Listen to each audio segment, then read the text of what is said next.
Hello, everybody. Welcome back to the Boss Rush Podcast, a great place to play games and be better. I'm one of your hosts, Corey Dirrig, and alongside me, as always, is that PC muscle race himself, LeRon Dawkins.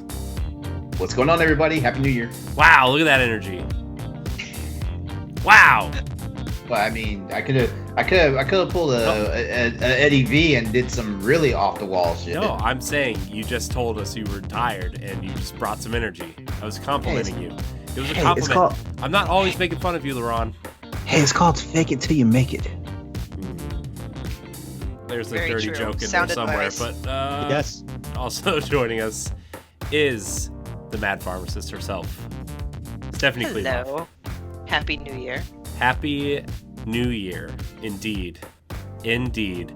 Also joining us is the joy of the EXP cast and Arsenal X, the man himself, Stoy Jovic. You almost did it, didn't you? I did. I had it in my head. Actually, I almost said Joy. I almost Jovic? mixed up. Yeah, I almost mixed your name up. Well, I mean, And- that'd be kind of cool. You could do that. I He's an could. honorary wise Wisconsinite, right? For the Yeah. last episode of Arsenal X. Yeah, Yeah. I think that only worked for just that day. I think, Oh. yeah, Corey let me have it for one day. Yeah. Well, here's the thing. You can have it every time Jesse's not there. Because then you're literally the only Wisconsinite on the show, so you have to be the wise one. You know, Ipso facto. just throwing that out there. Not that we Yeah. don't want Jesse there. I'm just saying when he's not there. Well, someone's got to be the wise Wisconsinite on every Arsenal X episode. And if it's not Jesse, well, then who? Well, what if you and Jesse both aren't there, and I have to go to the bowels of the you know Yeah. what I mean? What's the next smartest state? We got what? Ohio, Virginia, Massachusetts. It's not Ohio. I can tell you that. I live here. What are the smartest states? Probably look it up. probably Hold on. where like all Okay, of those here, I got it smart kid colleges are. I can't even think of it. I bet the Yeah. dumbest state is Rhode Island. All right, keep going. Okay, Rhode New Island. Hampshire is the top. I was going to Um, New England. Yeah. New York is, and they're doing like average IQ scores here, I guess. Oh. So the dumbest state is West Virginia. Not surprising. Ooh. Oklahoma is. Wait. West Virginia is dumber than Mississippi and Alabama combined? Yeah, I guess. I mean, let's see. Nevada, Mississippi is 46. South Carolina, 45. Alabama, 44. Louisiana, 43. Sorry, Celeste. Arkansas, 42. Florida, 41. I thought they'd be lower. Texas, 38. Idaho, let's see. Hawaii, 36. Oh, that's surprising. Tennessee, 35. I mean, I can keep going. 32, Ohio. Corey, sorry. 32. All right. That's higher than I thought. Yeah. Hey, you're dumber than Indiana. Oh, What the heck? Where's Massachusetts? Let's see. I'm looking. Was It's that definitely in, Rhode was that- Island is 21. Ah. was that based on IQ? Yeah, IQ. Wisconsin is 19. Let's see. Jeez, this is a long list. There's a lot of states in this country. What the heck? Yeah, 50 of them. Still. Who knew? Massachusetts is actually number one. What? I clicked on a different list. That's interesting. Oh yeah. So The smart. Congratulations. The smartest person in the room is Stephanie. I mean, we could have didn't have to look at a list for that. I feel. Yeah, Yeah, that's I true, mean, yeah. I mean, But- she's legit a doctor. Yeah. Yeah. So fine, whatever. You can have it. All right. You could. but only when Stoy and Jesse are not in. Yes. Yeah. All right. Now that debate's over. Wow. That These was numbers were calculated in 2021, so this happened just this last year. Yeah, I mean, I swear. she did just buy Mass Effect Legendary Edition and is now on Game Pass, so. Hands to the sky. I was like, no. It's fine. You know what? You should support Mass Effect. You should just buy it anyway. Yeah. I bought it twice. I bought it for Xbox and I bought it for Dude, PlayStation. I've bought in that series so many times, I don't even know if it's possible to buy it on another platform. I bought it. I bought the trilogy on PS3 when it came out, and then I bought them all individually because they were on a better sale individually than they were, but as a bundle on PC the first time. Mm-hmm. And then when the Legendary Edition came out, I got it on Steam. So yeah, they got my money, and I was one of those fools that spent money on all that DLC. Oh wow. Dude, the DLC is good though. Oh, the DLC is great. The DLC is great. I was. Citadel DLC for Mass Effect 3 is phenomenal writing. Yeah. So good. Honestly, all the DLC for Mass Effect 3, man, they brought their fucking A game. They really did. The last Prothean, the Juggernaut, freaking Leviathan. Of course, Leviathan. I'm sorry, Leviathan. The Citadel, man. And the bad part is like the Citadel. The Citadel. The bad part is about the Citadel is like it feels like comic relief, but it's actually a good goddamn story. Yeah, no, it really is. Like it's actually a good self-contained story. Who can't forget the Omega DLC? Oh my god. Oh yeah. I think were you trying to get back? I think Mass Effect 3 is the only one I played like only once. Really? So I played Mass Effect 3 so many times. Like I feel like it's my favorite, but it's only my favorite. It's only my favorite because like the gameplay was so streamlined, and I know there's a bunch of purists out there that are pissed off just hearing me say that because like they were mad about the recyclable ammo and all that stuff. They're pissed about that stuff. I was like, it's like, dude. The thing is about Mass Effect 3 is like I played it, and like I went in and didn't look at it. I didn't see any like reviews or anything. I just wanted to play it as like a standalone experience, and I played it, and like I really loved the ending, and then everybody started talking about how shitty the ending of Mass Effect 3 was, and I was like, I liked my experience with Mass Effect, so I'm going to just let it go.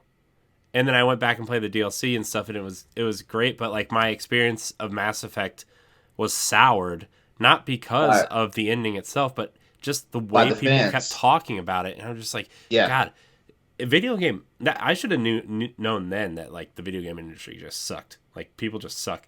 But fanboy culture is toxic. Yeah, and I'm just 100%. I will stand by that 100% because I enjoyed the ending because I knew that's what was happening. Yeah, I knew that from the first game, and the fact that it was actually kind of well written because it really took your experiences with how you thought you should play the game, and all of a sudden turned it on its head. Mm-hmm. And I'm gonna save the choices because you have a choice of like red, blue, and green or whatever. But yeah, like they really kind of made you think. It really did. Like it wasn't just I'm just gonna go take this route. No, it was really you really had to think about it. Yeah. At least I did. Story, did you play them as they released, or did you play them in like the trilogy bundle when it came out? I played them as they released, and I played I played and beat 3 before the extended cut, because it was the extended cut gave you a little bit more of what happened after you made your choice. Yeah, which let me ask you, admittedly I wanted that because it's like the game ended and I was like, that's it. I wanted to know what happened. Let me ask you a question, since you played it before the extended cut, because I played it after the extended cut because I got the trilogy when it released on PS3. Right. Let me ask you this, and spoilers ahead for anybody that's that has not played this for some strange reason. Spoilers for a 12-year-old game. Come on, guys. Yeah. All right. So well, first off, has Stephanie played it? Stephanie, have you played it or like any of it? Yeah. No. All right. Take your headphones off. Yeah. Take your headphones off. Okay. All right. Stoy, question for you. At the very end of the game, does it show Shepard's body and he takes a breath? Yes. In the non-redone cut. In the destroy ending. In the destroy ending. Now I didn't see that because I didn't pick that ending. Mm-hmm. But it showed his corpse. Like kind of like a real quick shot. But you had but it was like you had to do like something very specific throughout your playthroughs to get that from the destroy ending. So like, not even if you pick the destroy ending, not everybody got it. Yeah. Okay, so yeah, because like I got it, and like it showed his body, and then all of a sudden he took a breath. Mm-hmm. Yeah. Okay. All right. Wait to Stephanie. Let her know if she can come back now. You're back now. You can come back now. Man, that was All weird right. when the Krogan just ate the Tyrion just whole. That was crazy. Yeah, Yeah. and you know, Krogan have 4 balls. Yeah. That's why they call them quads. So when here's Rex came my- out with his quads, man. Hold on. Now, I hear an echo. Is somebody echoing? yeah, I hear an echo too. Yeah, that's me. I don't know. Oh, no, it's gone now. Okay, not anymore. Now, here's my question. If you kick a Krogan in the nuts, do they just barrel over like hardcore because they've got 4 testicles? No, they're probably like armored in some kind of like sharded, scaly skin. Basically, you destroy your foot if you try to kick them in the nuts. Yeah, basically. Yeah, that's why they headbutt each other all the time. Yeah.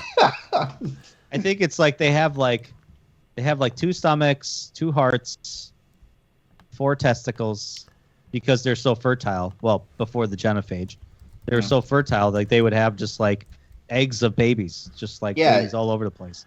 Yeah, as a matter of fact, they were the perfect foil for the Rachni because they could reproduce just as fast as the Rachni could. Yep.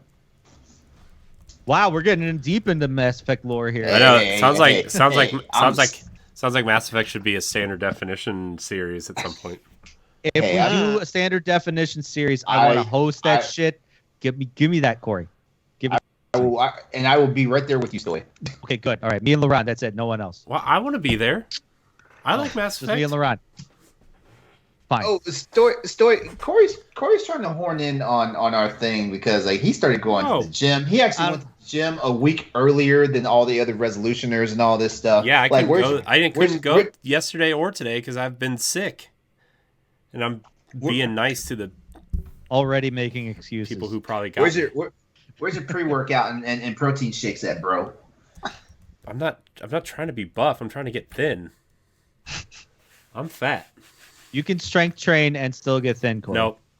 It's actually a requirement. You know what? Actually it is. I know what I'm Actually, doing. it is. I know what I'm doing. But no, I threw a conniption fit at the vitamin shop I go to because they don't have muscle milk anymore. Yeah. And I was like, would you guys carried muscle milk? And the kid comes to me, he's like, we've never carried muscle milk. And I almost threw him across the damn store. I was like, don't tell me that. I come to the store all the time. You sell muscle milk. What are you, 2 weeks in?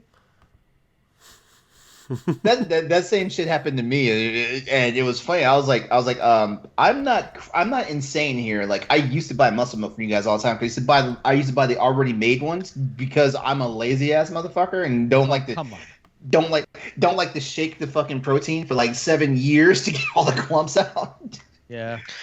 That's crazy because muscle milk's a pretty big name, isn't it? Yeah, it is. I used to it's drink actually, that shit. Yeah, it's actually surprising that it wasn't there. I don't know, whatever. Maybe it's not there yet. No. We're talking the vitamin shop, right? Vitamin shop. They pulled it off their shelves. They used to have it. It. I think it's because they want to sell that. What's their brand? Is the Muscle Tech stuff? Is that their brand? Yeah, that's what I ended up getting. Yeah. They had a sale, so I was like, all right, I'll get this stuff.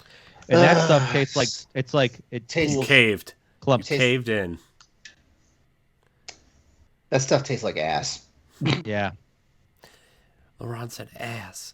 Well, he said the F word earlier. No. I did. Yeah. Started arguing about muscle milk and this isn't Nintendo Power Block. What? I know. Don't swear word me, Captain America. Language. Man. Speaking of, we're doing Hulk next week for a standard def, and I'm just. Oh yes, I'm ready. By the way, I'm ready. No, which one? You cannot ridicule. No, I tried it, dude. That movie is like I thought it was way better than it was. For some reason. Oh, I'm glad to hear you say that because I have words about that when we talk about it Monday. Yeah, we'll talk about it. But you know what we're talking about tonight?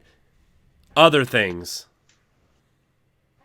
Because this is the Boss Rush Podcast, the flagship show of the Boss Rush Network, where each and every week we get together with our friends from around the internet to talk about video games, game culture, and everything else we love about it. You can catch us live on twitch.tv/Boss Network every Wednesday night at 8:30 Eastern, or on Monday mornings on YouTube and podcast services and our website, bossrush.net. If you listen to us on iTunes and Spotify, give us a 5-star rating. We'd really appreciate it. Leave us a nice review. Remember to like, subscribe, and share to our YouTube channel. You can find all of our content on bossrush.net. Quick reminder, the store is now open. I don't understand why After Dark and Standard Def aren't being accepted as images, but they're still in, processing mode, whatever that means. So they're coming. But yeah, you can get shirts for all of our shows there and a couple other fun inside jokes also made it as shirts. So head on over to redbubble.com/Boss Network or bossrush.net. Click the store icon. It'll take you right there. With that said, I guess we can jump into what we've been playing or watching. Stoy, you're our esteemed guest. We're going to start with you. Man, I mean, I know it's going to be new for everybody listening to this, but I jumped back into Dragon Age series. Oh, God. You want me to talk about this again? It won't be as long. It won't be as long because I'm going to tell you, we talked about this on the EXP cast. And for those that know the Dragon Age series, every freaking iteration of the game, Dragon Age Origins, Dragon Age 2, Dragon Age Inquisition, you have to pick a side. Are you with the mages or are you with the Templars?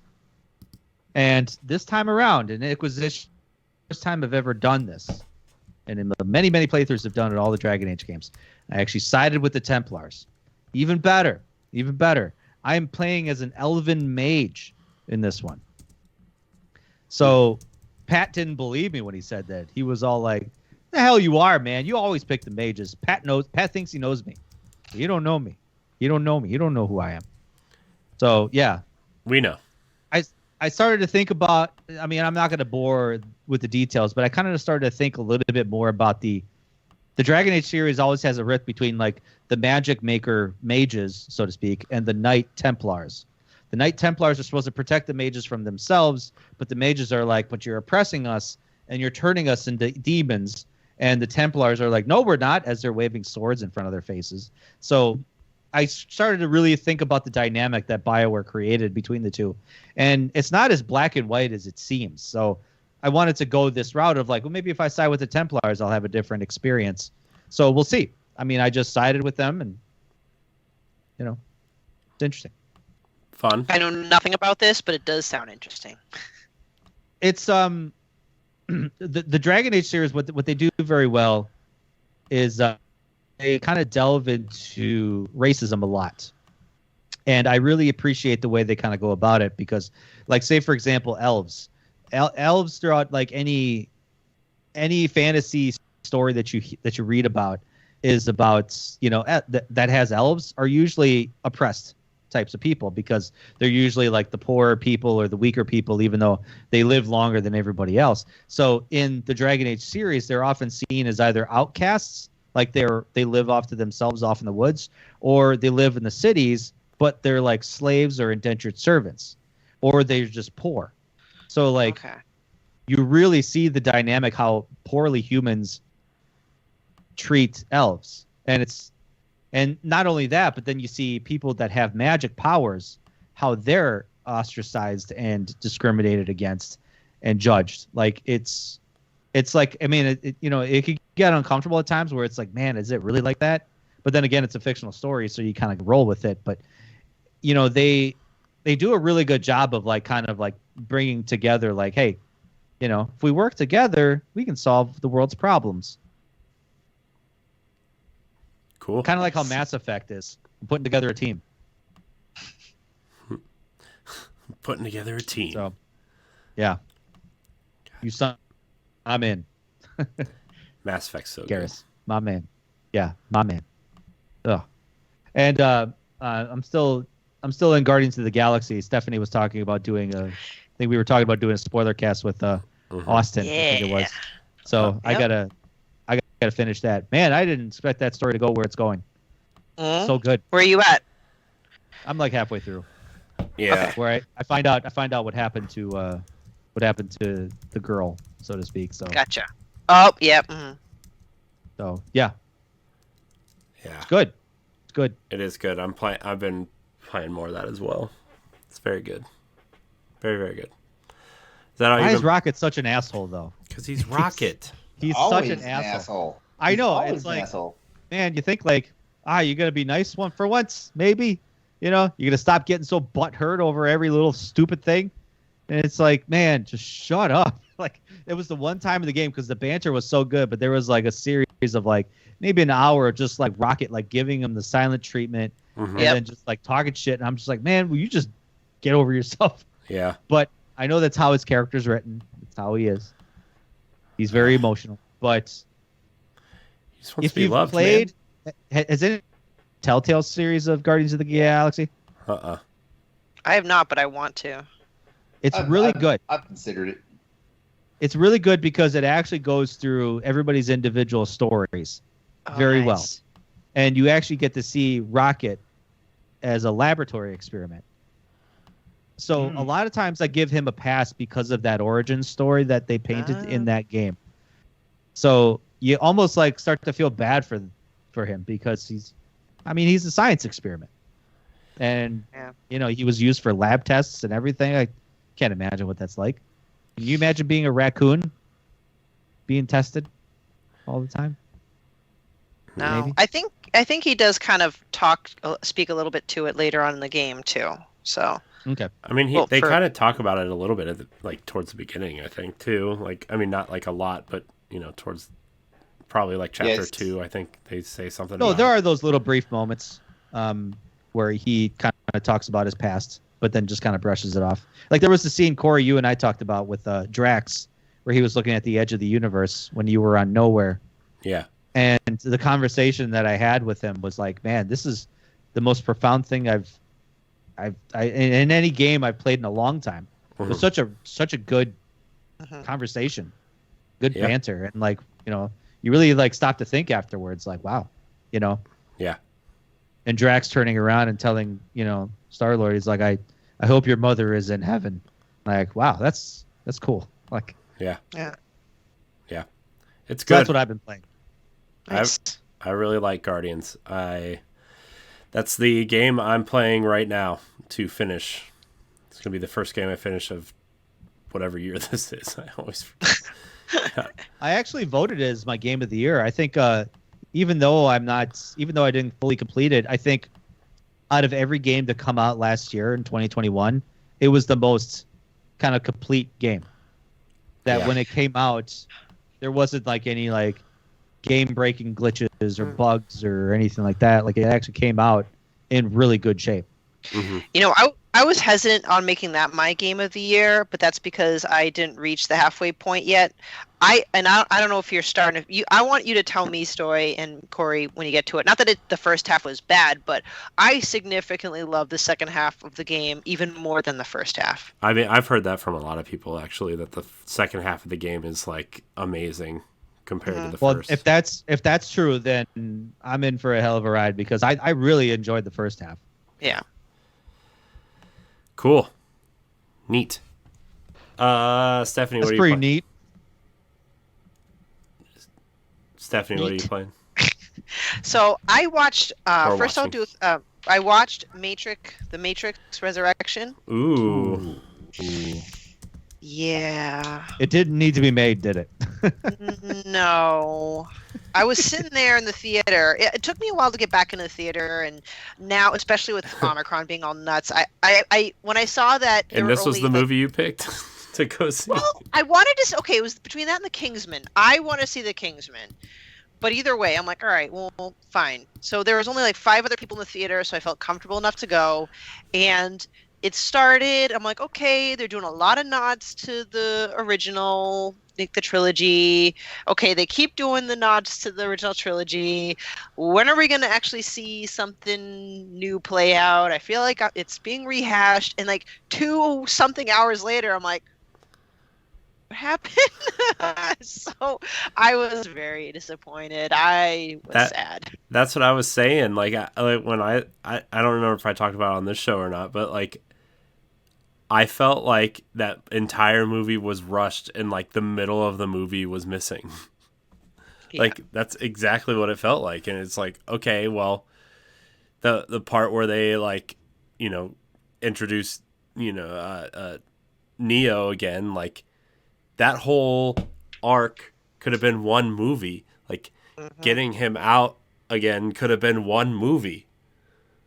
Slight spoilers for the Matrix Resurrections, by the way. And then slight, but then like after that, there's that whole fight scene in that warehouse type thing that was like 10 minutes long, and like you see all like the characters from like the original trilogy pop up in like weird different things, right? And then like, can we talk about the guy that plays Agent Smith real quick though, by the way? Dennis from Always Sunny in Philadelphia. Every time I looked at him, I was thinking like, that's Dennis. God, it just looked like him. I'm just like, I understand that Hugo Weaving had filming conflicts with another project he's working on. Wait for Hugo Weaving. Nobody else can. That's not how that works. Nobody else can play that part. That's true. That's true. Yeah, but well, I will. I mean, no one else can play Morpheus either. Yeah. Well, I actually like the guy that played Morpheus in this movie. Like Morpheus / Agent. I haven't seen the movie yet. I mean, it was a different version of Morpheus by far. He's no Lawrence Fishburne, right? But like, I liked the idea. This movie had a lot of good ideas in it. Yeah. That was the problem. There's a good story in there.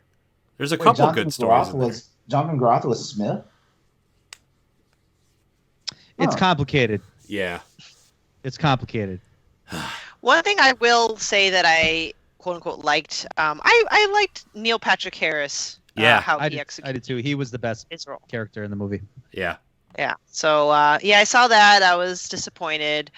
As far as playing, so since I rolled credits of Guardians of the Galaxy on New Year's Day, so I finished it. Like I said, I loved the second half like so much more. Not that the first half was bad, but I loved it even more. I got to now for my PlayStation side, I can now resume Ghost of Tsushima. I did a hard break on it because of Guardians, and I'm like, now I can take my time. I haven't started that yet, but that's what I'm going to play on that system. On the Switch, I beat the game Say No More, a game where you tell everybody no. It really isn't as good as I thought. It was because your character moves like it's on a rail. Like you don't control your character moving. Your character goes on this pre-designated path, and you just press one button to say no. I mean, you could say no different ways, but I don't know. It was a fast game. It was quirky, but I would never recommend that game unless it was on sale because it was $15. $15. Oh no. Yeah. Sorry. I could talk about it more in After Dark, but I did start a game called Prison Princess because it was also on sale. Oh God. And because our first episode of After Dark had to do with naughty games. So like, here's a naughty game I can report on. And then lastly, is that going to be a requirement for After Dark now? As we all have to bring a naughty game that we played that week? Not necessarily. I don't play that many naughty games. I don't. I was curious. So, and Doug hates his job. The premise is interesting. You're a guy named Doug, and you hate your job. And you have like the game is just a bunch of mini games as it tells a story about this guy who hates his job. Like you have Street Fighter, quote unquote, style fighting. Like you beat up a bunch of old people on your way to a client. There's a stealth mission where you're late to your office so you avoid getting caught. You choose options to respond. It's very clunky, but I don't know. It's one of those games that are in my backlog. Like right now until early spring. This is where I really want to cross off a lot of these indie sale games that I've been getting on the eShop. So, that's what I've been playing. What was that last game called? Doug hates his job. Doug hates his job. Try to guess the premise. I don't know. I couldn't tell you. Except Stephanie just told us, so it's fine. Well, yeah. All right. Well then, LeRon, I guess that means it's your turn. Okay, it's gonna be really ironic that I'm about to mention this game because we were talking about it earlier, but in the midst of like being moving and stuff, the only games I had time to play was I got back into the Mass Effect Legendary Edition. Hell yeah, let's talk about that for the next hour. Because well, I mean, part of it was like I was really bored, but I was like, you know what? I really haven't played like Mass Effect in a little while, so like I jumped back into it, and then I realized why I stopped. I'm still stuck on the fucking Citadel in the first game. God, dude, the Citadel getting off the Citadel is a chore. Yeah, yes, it really is. Honestly, that's part of the reason why I haven't started it yet. To be honest with you. Yeah, I am almost on the way though because I let Garrus like shoot that guy in the head, and now like Shepard is now a Spectre. So there's that. Yeah, I wish I had. It's actually one of my tattoos on my arm is the Spectre symbol. I don't know if you can see it, but yeah. Yeah, but no, like I actually missed the game, so it's really funny that we started talking about it earlier because I really missed the games, and I'm going to get into it, and hopefully this time, by the time I get through it, I'll actually have like the actual drive to play and finish Mass Effect Andromeda because the only reason why I didn't finish Mass Effect Andromeda is because like I was a day one purchaser, and it was one of those situations where like, you know, all the damn patches, like it was slowing down my progress of playing the game. Like I wasn't even running into like game breaking problems, you know. Actually, I did have one situation in Andromeda that basically that made me have to like re-roll my save, but beyond that, you know. But yeah, I do like it. The more time I am playing with Mass Effect, like the first one. In the Legendary Edition, I do love all the quality of life changes they made to it and stuff like that. The game still feels dated and aged, but you know, I do love the quality of life stuff that they did. So here's a question that I just came up with: if Mass Effect Andromeda came out this year, in its first build state, do you think it would have been more positively received than when it first came out? Like, what was it, 4 or 5 years ago? That's a good question. Now that basically like we're so used to games coming out broken. I mean, Cyberpunk came out completely broken and was getting better reviews than Mass Effect Andromeda was getting. True. Well, Mass Effect Andromeda was pretty much fixed within a month. I think a lot of those reviews were skewed though because like people have. Because, you know, like people have hard-ons for, like, well, now people have hard-ons for CD Projekt Red. Like, I'm pretty sure, like, that's going to die down their next project, and they're going to have to earn, like, which I never knew why they did, because Witcher 3 came out a broken pile of mess, too. I stopped playing that game to wait for them to fix it, just like I'm doing with CD Projekt Red. So, I mean, every broken game is hated at first, and then when they fix it, everybody loves it, right? It's a masterpiece. Oh, yeah. Look at No Man's Sky, you know, look at... you know, just all these games is just like, God, you know, I'm still sad that we didn't get the Quarian DLC for Mass Effect Andromeda. Yeah. I'm actually reading the book right now. Oh yeah, because it came out as a book, right? Or like a comic it came out or something? as a book. It came out as a book. I think there was a comic compendium to the series, but there was the book written on what happened in the Quarian arc and how they got rescued. Well, let me ask you this: Do you need to have beaten Andromeda to read this book? I mean, not really, because I think the story so far, I'm about like maybe like a third of the way through. It's all self-contained with everything that's happening on the arc itself. So there's no knowledge of the Ket. There's no knowledge of like what's wrong with all the other planets and stuff and the Scourge, but it's all like self-contained, like what's happening on the ship. Okay. All right. So I can't wait to get back into Mass Effect, but of course I'm gonna have to allocate my time between that and getting back into my Dead Space run because I know Stephanie's gonna murder me sooner or later if I don't get back on it. But I do have something that you guys are going to love. Oh God. So for Christmas, my boyfriend got me Yeah. Oh, yeah. It's about time. The worst 4-player experience you can have with anybody. Look, it's the best 3D Mario game if you play it by yourself. Yeah. So Play apparently with 4 players? No. So Any apparently more than he's one been- player, no.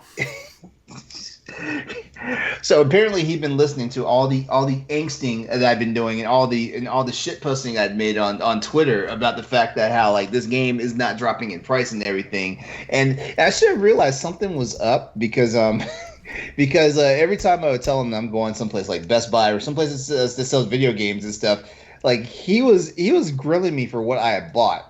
And I'm sitting here thinking he was grilling me for like if I bought him his Christmas presents or something like that. But he was actually trying to see if I had picked up this game when I went to the store. So yeah, so imagine my surprise. I opened up on Christmas and first of all, this is the first time someone's got me a video game in my adult life since since my mom got me that PlayStation. Wow. Yeah, Wow. like every other time I've gotten video games for Christmas is video games I bought for myself and stuff like that. So literally the whole feeling of feeling like a freaking kid on Christmas morning, that was me as soon as I opened this game. Yeah. So I was excited. And he definitely reaped the rewards of my appreciation. Save I it got for Chorus Santa. for Christmas. Oh yeah, how is that? It's good. It's actually really good. I mean, How is it's, like it's on my radar of games to get. It's a flight simulator game, but with really cool like. I was talking about like it's got drifting in it. Mm-hmm.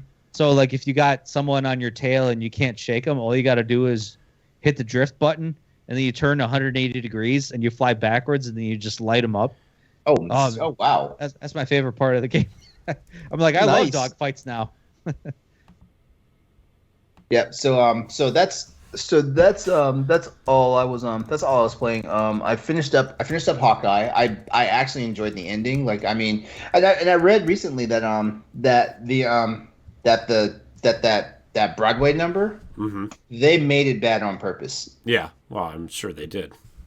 Yeah, they made it bad on purpose. It was like like they weren't trying to take it. Well, they're trying to take it seriously enough to make it feel plausible, but at the same time they were trying to they made it bad on purpose. Yeah. And I need to start the Book of Boba Fett. But I'm trying to figure out should I do what I do with some shows where I watch 2 episodes at a time. So I basically is like I watch 2 episodes every other week, or what? I watched the first episode and everybody was like, "Oh man, this is the best thing since The Mandalorian." I'm like, "Well, it's literally the next thing." But I thought the first episode was a bit slow. But that's just me. I totally forgot that show was even on. That's how much I was just like, "Oh, it's another Star Wars show." The premiere episode of The Mandalorian was slow. Like, I mean, the only reason why people are make it so memorable is the fact that we saw Grogu right at the end. Mm-hmm. Well, back then it was Baby Yoda, and everybody had 1,000,002 questions. It's Baby Yoda. But yeah, I mean, but there's nothing like, not to like semi spoil it or anything, but there's nothing, at least to me, like there's nothing like that in the Book of Boba Fett to make it memorable. Like there's cool things from like, this is what happened, but I don't know. I would say wait until there's a second episode, and well, I guess second episode's out today. So I guess you should just watch both episodes together. Just in terms of what I like to watch, that first episode didn't really do a whole lot for me, but also it's just me. Sorry, everybody that's going to get mad that I said Boba Fett sucks, because I didn't say that. I said first episode wasn't for me. So shut up. Yeah. Yeah, and beyond that, like I'm just glad like the winter break for a lot of my shows are over because the Christmas break is over for a lot of my shows are over because like 911 Lone Star started back up, the Rookie's back on, and so I'm playing catch up as usual. Yeah. Story of our lives. Catch up. Yeah. Yeah, that's it for me. Cool. Sick. Well, gross. For me, I played some Destiny 2, which was fun. We did the dungeon again. Played some Halo Infinite multiplayer, which was fun. Nothing new there. What did I watch this weekend? I watched Hulk. What did I watch this weekend? I watched something important this weekend that I forgot. We watched Snow White because we did standard definition. So if you want to hear about that, you have to wait a couple weeks, but you can listen to it then. What did I do? I started playing Guardians again. Guardians of the Galaxy. I played 2 chapters the other night, and it's just like that's so fun. I don't know. I know we already kind of talked about it a little bit, but I don't know. I just really like it. It really made me want to play Mass Effect again, to be honest with you. Just like the way the characters kind of interact with each other just really made me want to play Mass Effect again. So I actually think that might be the next game on my list, is the Mass Effect Legendary Edition. Just blow through it. Just because I want to play it. What was the big thing I did this weekend? I don't even remember. Oh, we watched Encanto on Disney Plus, which was pretty good. My daughter liked it, and the song's really catchy, and it was a lot better than I think the reviews gave it credit for. So yeah, if I figure out what the big thing I did this weekend was, I could tell you. So I'll tell you later, I guess. It's really bugging me now. It's gonna bug the shit out of me now. This whole episode. We can circle back. I know, but maybe I'll just talk about it next week. So instead of that, we're gonna go to our first topic. So, Stephanie, you brought a good topic to the table. Boss Rush Banter, by the way, from our website, Future One. Yeah, our writing team, has, put our heads together and thought of some creative things to write about, and there'll be one that'll be published on Monday, I think the same day this comes out, and it really struck me, and I thought I'd want to get answers from you guys to see it's which superhero needs their own video game, because there are plenty of them out there. Many of them are stinkers, but some are pretty good. If you think about, Batman Arkham Knight, Marvel Spider-Man, and all that good stuff. I know there are trailers for Wolverine and even Monolith's Wonder Woman. So kind of got me thinking, what superhero either has not been represented yet, or maybe they had a game but it just either really sucked or just needs revamping. I won't spoil the author of this banter. I believe his name is Brad. Yeah, Brad. I won't spoil his answers. You guys should check out that article to see what he thinks. But I want to see what you guys think. What superhero needs a video game right now? And what kind of game would it be? That's a crazy question. You know who deserves a good video game? The Avengers. A good video game, you mean? That's what I said. Yeah. Yeah. No, I'm just kidding. But seriously. Well, Marvel's Ultimate Alliance, that was almost the Avengers. I know. Those are pretty good. I feel like it was, actually. Gosh, dude. Marvel Ultimate Alliance was so good. I feel like DC characters in particular haven't gotten great games in particular. No, actually, I talked about that on an episode I did with a friend of mine, and when we talked about some of the best DC games, I would say like 8 out of 10 of those were all Batman games. Yeah. And the DC has such a rich universe of heroes that it's like, and so I was like, actually, my most favorite trailer that they showed at the Game Awards was the Wonder Woman trailer, because it's about damn time that girl gets her own video game. Jeez. Yeah. And the team that's making it did what? That's the Shadow of Mordor team, right? Shadow of Mordor team. They did Fear. Well, like they could probably do like a really cool Nemesis system for Wonder Woman. That'd be kind of cool if they kind of implemented that. I'm so surprised that that's not in more games. Yeah, I thought that would be a trend. Like, especially for like Batman and like a lot of the things that they own already. Mm-hmm. Like, I could totally see it showing up in that Harry Potter game. Not to get off topic, but I don't know. I'm just surprised that the Nemesis system kind of died with Mordor. Yeah. Sad.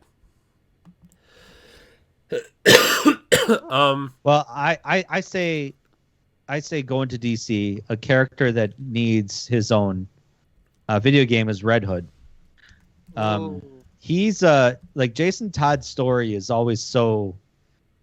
It's always he's probably like the darkest and most kind of conflicting Robin, I think, out of all the Robins, And Dick Grayson, yeah, okay, he does his whole thing, and then he gets all pissy, and then he becomes Nightwing, whatever. But Jason Todd, man, he was like kind of like a troubled kid that just couldn't fix himself, like couldn't get himself out of that kind of like funk that he was in. And then of course naturally Joker kills him. Then he comes and turn into Red Hood, and then becomes violently aggressive toward basically anybody that he still maintains that kind of sense of justice that Batman taught him, but like he has his own little bit more extreme ways that Batman doesn't want to go down. So it would be really cool to see a video game where you could just third-person action shooter, cover shooter, where you could just like light people up, and he's got like crazy weapons that you could customize. You can akimbo dual wield the whole game if you want, which probably that's what I'd do. But I think it'd be cool. Nice. I like that idea. Yeah. I didn't realize that there was a game for this character, so I would have to say it would have to be a complete reboot. But because there's so many Batman games, I want there to be a Catwoman game. Did you guys know that there was a Catwoman game? Yeah, it was based off Halle the Halle Berry Berry movie. Yeah. It was really bad. Oof. Yeah, I was like, what in the... Yeah, so I would love to see someone just do Catwoman justice and just have her own story and not suck. And just Catwoman, because I know she was playable in Arkham City. Yeah. Yeah, And- just Catwoman, not a side character, not a, tag Not team. a supporting character, yeah. Just her. That would be like my DC choice. Marvel, not to be all cliche with what's new, but Shang-Chi. I would love to see Shang-Chi. That would be so great. Yeah. I mean, Actually, it's funny. In the more recent, I just got Game Informer today, and it's funny that you bring this up because actually there was an article in there about the top 5 Marvel heroes that need their own video game. See, there you go. Validated. Yep. I'm not sure what type or what style games a new Catwoman or Shang-Chi would be. Like, I think it would be hard for me to kind of make up my mind on the spot how I'd want those games to be, but I just feel like they'd be great. Dude, I could see Shang-Chi being like a side-scrolling. I was Kinda just beat 'em about to up. say like a beat 'em up, like Streets of Rage, like a beat 'em up. Yeah. Dude, I would play the hell out of that, man. And you Oh, could- that'd be nice. And you could pick up like So power. good. You could pick up power ups and stuff to wield the 10 rings or whatever. Maybe there's like a charge limit on them or whatever, and you pick up power ups and they do different things. Oh, yeah. And at the end of every completed level, you'll sing karaoke. Yeah. Or it could be almost like Mega Man, and you like pick up a new, like you learn a new move after you fight a boss with the 10 rings. And there's 10 Like a 10 ring bosses. power. Whoa! Oh, perfect. There you go. Free video game idea. So, this is probably a cheat, but I'm going to say it anyway. Because the thing I've wanted most for so long, and I know we're getting one in a couple months, but it's not the same. I want a Teenage Mutant Ninja Turtles game. I knew you were gonna say that. I want a Ninja Turtles game But what kind of... that's dark and gritty, like Arkham Asylum. Just like the original graphic novels. Yes. Yeah. Yes. Give me that dark Ninja Turtles story. Maybe there's like a labyrinth of sewers that you can unlock when you get, special moves, or Donatello builds you something, or, Splinter teaches you new moves. Like, there could be this whole labyrinth of underground, right? And like, could totally find new weapons, new upgrades, and stuff like that, right? And then you could go, it could almost be like Arkham Asylum meets Arkham City a little bit, where you could go above ground and like go do missions above ground or whatever too for like April and Casey Jones and there's so many cool things you could do in Ninja Turtles. It doesn't have to be a 4-player co-op mash button game, like make it a stealth game, make it a make it whatever. It can be a single player game, and you can it could be like whatever Gotham Knights is going to be, right? Like, yeah, there's 4 of them, and like technically the story's kind of following all 4 of them, but you can play as one character, and maybe it can be drop in drop out co-op or whatever. But like, man, there's so many cool things you can do in Ninja Turtles, and they're not going to do any of it because Nickelodeon owns a license and they don't care. Sons of bitches.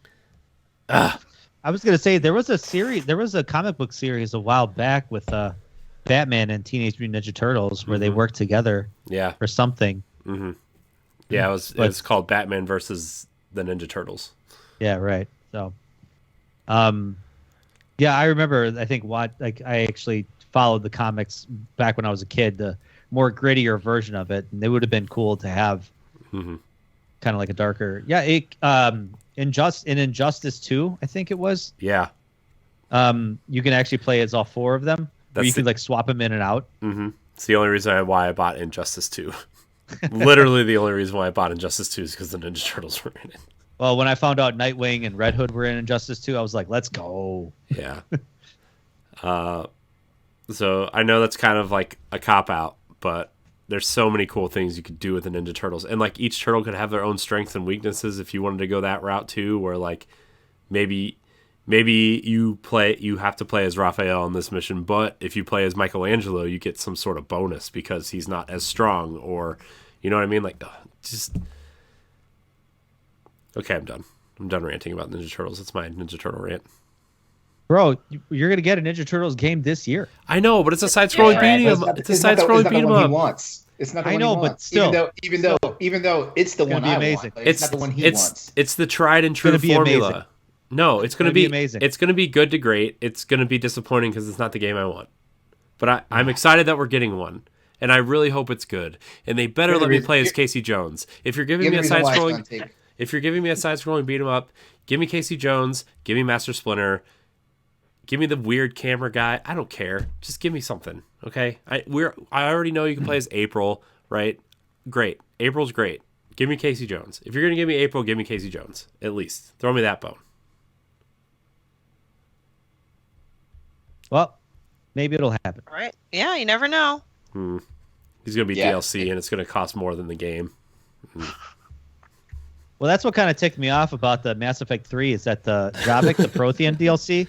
Yeah. Man, you have to pay for that, and he's like the best character in the whole series. If you're a real fan, you bought the collector's edition and got him for free. Okay. Well, I did, but like I know that got a lot of people butthurt. Well, guess it's like I have to buy it, but it's in the Legendary edition. When I originally got the Mass Effect trilogy, I had to pay for that. Yeah.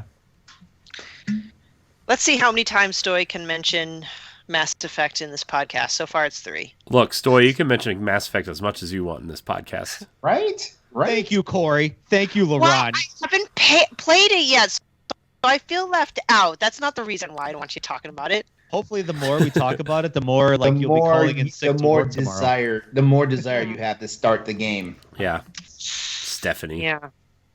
Okay. I'm trying to think. Would there be any good villain games that we can think of? Because I love a good villain, but I can't think of any good villain-driven games so far. You know? Villain-driven game. Like a villain in the either Marvel or DC universe. I mean, first one I can think of is Magneto. Oh, Magneto game would be awesome. It'd kind of be like a good version of the Force Unleashed. Bomb! Yes. Because honestly, Magneto he is like a quintessential villain, but at the same time, like like his motives for his villainy are really justified. There'd be a really good story. Yeah. Exactly. Yeah, it's like the line between hero and villain is it's blurred because of his motive, right? Because And actually, it's a backhanded way to get us a new X-Men game, honestly, because like if you focus on him as the villain, you still have this core group of characters that you can bring in, that he has to encounter and stuff like that. So it's a really backhanded way, and I can see it being I don't know. I can see the Magneto game actually happening, kind of like similar to the Infamous games. I can really see that. God, Infamous is so good. I could too. Yeah, because he could traverse and he could float pretty well. Yeah, and just imagine like some of the stuff we've seen him do in the entire history of the X-Men. Like just imagine like like when he gets whatever they use to upgrade his powers and stuff. When he gets like the super one, where basically he goes up in the sky and just like sends an EMP that knocks out the entire area. Mm-hmm. Yeah, stuff like.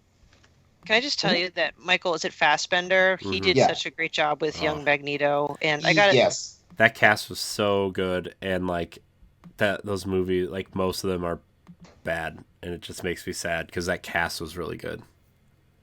I love the cast of those movies. I think that's why I watched them. So I mean, First Class was really good. I thought First Class was really good. First Class is good if you're not an X-Men fan. I mean, well, I gotta say, I would totally ride that hype train for Magneto. Like, I would be more hyped for a Magneto game than a Wolverine game. I mean, I love Wolverine. Oh, hell yes. But no, I don't love Wolverine. I'm excited. I'm excited for the Wolverine game. But I would totally pick a Magneto game over that just because, I don't know, it's just the premise and the character is so great. Yeah. You know why I think it could do well, but it could also bomb, is if they did a game based around Loki. He's not really a villain and villainish, mischievous, but I don't know. I'm just like blurting thoughts. I think that'd be hard because he's so mischievous that it's like everything he does, like you don't see it coming. So I think if you played as him, that would take the mystery out, I guess. Good point. I mean, I don't know. The superhero I would think, and actually I didn't know this until I looked it up just now. Like it's actually a canceled project. I used to read the comics, the Witchblade, and for anyone that doesn't know, like those games, The Darkness. Like, you remember those games? Mm-hmm. Yep. Yeah. The Darkness is actually a spin-off character from the Witchblade comic books. And so I remember it also fills in the gaps because I feel like we need to see more female superheroes. We need more of a feminine presence, in this muscle super octane field, stuff like that. I don't know. Maybe I've just gotten windswept, upswept in the whole situation because, when Black Panther came out, that's another superhero that could get his own game. Oh yeah. Yeah. Yeah. Hey, you got it in the Avengers. No, not enough. Not we enough. said a good video game. He needs yeah. But when the movie came out, I remember hearing someone describe it as it's an opportunity for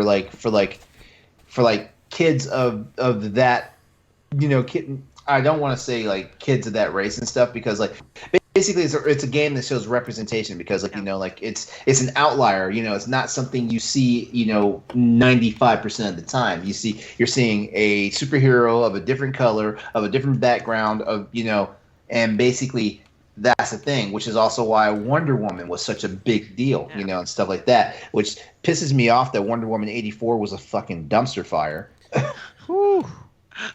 But yeah, because I really enjoyed the first Wonder Woman movie, and there's some things that actually work out in 84, but overall the movie was bad. But going back to what I was saying about Witchblade though. I mean, she was a badass because basically, it was this glove that basically, the glove was the power, and basically what happens is just to give some background for how the whole thing starts off, Sarah is a police detective, and she's investigating something. An investigation goes wrong. She gets caught up in a situation, and she gets shot by some bad guys right right nearby where the glove is, the Witchblade glove is at, and then she do some fluke, like she gets it on and it saves her life, but then she also winds up with this inherent knowledge of all the other wielders of the Witchblade, and it talks about the history of them, because like Joan of Arc had this at one point, the really famous female pirate had it at one point. Like, it goes through a lot of history about, like, badass women in history who they got their notoriety because they had this weapon somehow and stuff like that. And it was a good series. Like, I think the comics are still going, even though, like, the guy that created it, like, he died about 10 years ago of cancer. And so Image Comics, like, kept it going, in his honor. Nice. Cool. Nice. I know it's cliche for me, or it's cliche in general to say the Joker, but okay. Imagine a Joker game like Saints Row, to where you're just starting out and you're trying to build your Joker empire, and obviously your role is to cause as much chaos as possible. And I think this would be interesting because there is no good side redeeming quality to be had. You're doing missions to screw shit up. It'd be interesting to have like kind of these like really dark sides of, killing hostages or destroying like, buildings and stuff like that, and really wreaking havoc. I think it'd be really cool to really kind of test people's abilities on like what they would want from a Joker game. Like, there ain't going to be a happy ending at the end of this. Like, you're a Joker, you're a bad guy, and you're trying to build your empire in the worst way possible. I think that's well put, because, sorry, I didn't mean to cut you off, LeRon, but like, that's where I was kind of thinking with Loki, but when you mentioned Joker, it makes way more sense with the Joker. Sorry, go ahead. No, I was just gonna say, like, I love games that actually pull at our morality as like individuals and stuff like that. Like a game that basically wants you to become evil. Like Mass Effect. I was just about to say Mass Effect, because you had the Paragon, you had the Renegade moments, and man, like, and the hilarity that ensues when you go Renegade on some things, like, geez, punching that reporter in the face, man. Ah.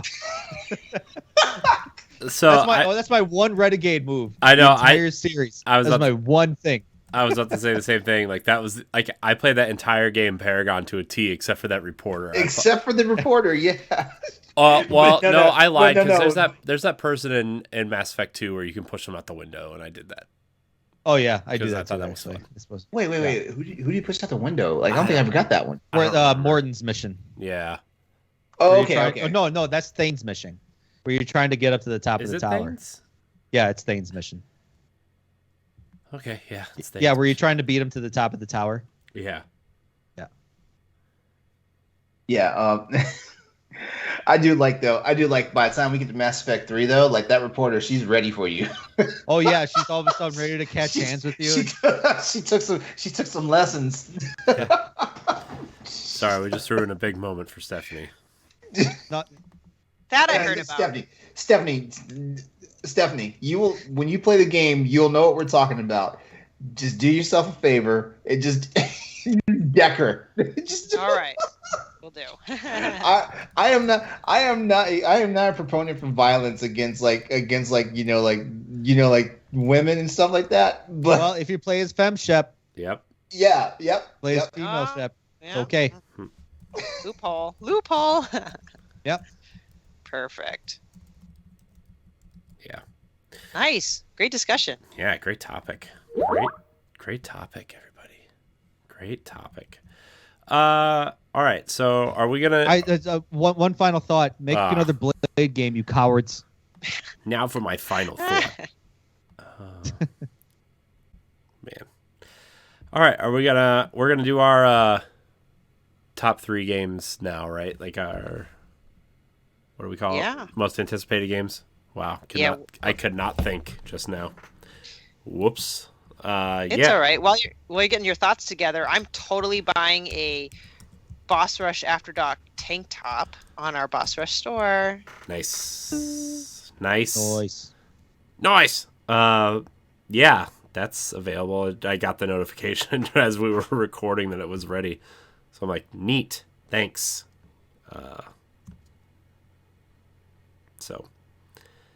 Okay. So there's a lot of games coming in 2022. Sorry, I just kind of lost thought. A lot of games coming in 2022. We're going to talk about our top 3 games we're excited for. We're going to go round robin. So I'll say one. Everybody else will say one. That kind of thing. I'm not going to go first, though. I'm going to go to Stoy. Stoy first. Stoy the Joy. Joy of Stoy. That's why I came up with the nickname Stoy, because when I was a joy. I know this kind of ties into everything that we've talked about, but I'm super excited for Gotham Knights. Mm-hmm. I talked about Arkham Knight recently, how that was kind of a disappointment. It's kind of like you're supposed to end Batman on a high note, and it just didn't quite nail it. So I've been wanting to get back into that universe that was crafted by these guys, and Gotham Knights is being made by WB Montreal, who actually made Arkham Origins, which still that was a good game. Second best Arkham game. Honestly, like it was, I think we talked about that, where it's actually better than what most people thought. Yeah. But the fact that it's like drop in, drop out co-op, and you're fighting against the Court of Owls, which is like a really good like kind of mystery Illuminati type villainy, and to the point where like even like in the trailer, the Penguin is even scared of them. Mm-hmm. So it sets it up to be good. Because in the comics, actually, I think Nightwing works for the Court of Owls in some capacity. So, like the story beats with this game that if they go that route, great. If not, no big deal. But I'm just excited for, ass kickery with Robin, Batgirl, Red Hood, and Nightwing. Yeah, that was also one of the original games on my list, so I'll have to switch that one out. But yeah, that game is like what I'm really looking forward to. I really can't wait for that game. Like I just want to play that game. I think it's so cool. Like in a world where like I'm sure Batman's not really dead, but like the whole premise of the game is you play as these other characters because Batman's supposedly dead, right? Is like that's a cool premise. Like what happens to Gotham when Batman is dead? It's cool. It's a cool premise, I think. So. Oh yeah, for sure. Yeah. I don't know. I know. Like part of the Batman universe is that obviously Batman leaves Gotham to the Titans. Yeah. So to speak. Yeah. This isn't the Titans, but it's almost there. It's almost. It's the same premise almost, right? Yeah. Like you got. You got a second Robin. You got Nightwing. You have the only character that's really different is Batgirl. Yeah, right. So, yeah, man, it's great pick, Stoy. Great pick. Thank you. Nice. You and me, man, we think alike. I know, great minds. It's like we finish each other's sandwiches. Yeah. Stephanie, it's your turn. All right, who's next? Make it stop, Stephanie. Go. Me? Okay, so I'm my list because 3 is just not enough. More focused around indie games that I'm looking forward to. I love Annapurna, except I believe they're the publisher of this one. It's Stray because it's got a cat in it. But not only that, it's a third-person adventure game, and kind of third-person adventure is like my. I don't know. Is LeRon eating ramen? LeRon's. Damn you, LeRon! It's better. I'm eating pho. I'm eating homemade pho. Just oh gosh, now I'm hungry. It's all your okay. You got any cue? You got any cue to go with that? Any what? You got any cue to go with that pho? Why is that? Because is that what I just did to y'all, basically? No, it was a joke. It looks so good. All right, I'll stop. I'm sorry. He's not sorry. Person. third-person adventure game, which I love, and the setting is very like it's a cyberpunk type setting because it's like an entire city's like neon lights and it's all robots and you're a cat. This is the game that I've been waiting for, and I know Pat's probably like just as excited as I am for that. Oh God, when that game was announced, man. I think it was part of like a PlayStation Direct or something like that. And I think, he took like minutes to talk about that. It was one of the final games for the State of Play. I think it was the July State of Play. That was, Oh, and it just looks so good. So, it really so does. good. And, so that's all I really got to say about it. I am getting the Steam Deck, so I might be playing it on that. I'm not sure. I'll figure it out, but that's definitely high on my anticipated list for 2022. Cool. All right. Cool. Nice. LeRon? Before you take another mouthful of that delicious pho. Okay. All right. So I have a list here, but I want to start with the game that I'm probably most excited for that is announced for 2022, but has not gotten an actual release date just yet. And that game is the Callisto Protocol by the creators of the original Dead Space series. That game ain't coming out this year. It's slated for this year. Stop it. No, Stoy. it ain't. No, it ain't. You know what? When I tell you one of mine, you're gonna do the same to me. Okay. Fair. All right, but we clamored so long for EA to finish the story for Dead Space that we had no idea that the original creators of Dead Space were making their own game, and that's in the same vein, even though it's not in the same universe, because apparently it takes place in the PUBG universe, but I don't know how hundreds of years in the future. I have no idea how that works, but all I know for sure is basically it has the entire skeleton and foundation of what made Dead Space, at least Dead Space 1 and 2, so great. Basically it's set on the second largest moon in Jupiter, Callisto. If everything from the trailer that we saw, works out, it looks like you're going to be playing an inmate, from a prison, from this prison in outer space, that some shit goes down, just like how it does in Dead Space. Shit went down, and he's the lone survivor. Well, not the lone survivor, because I'm pretty sure there's going to be other people there skulking around, probably trying to hinder his progress and all this stuff. But I saw it.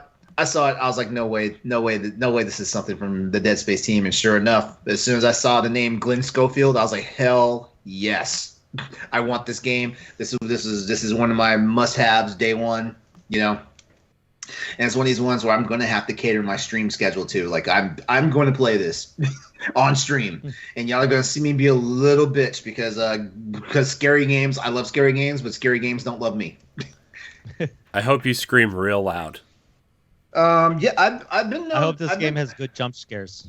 I've been known to streak a little bit, on jump scares. There was a whopper of a jump scare in Dead Space 3 that my roommates came running into my room to see if I was okay, because it was an undignified shriek that I made that night.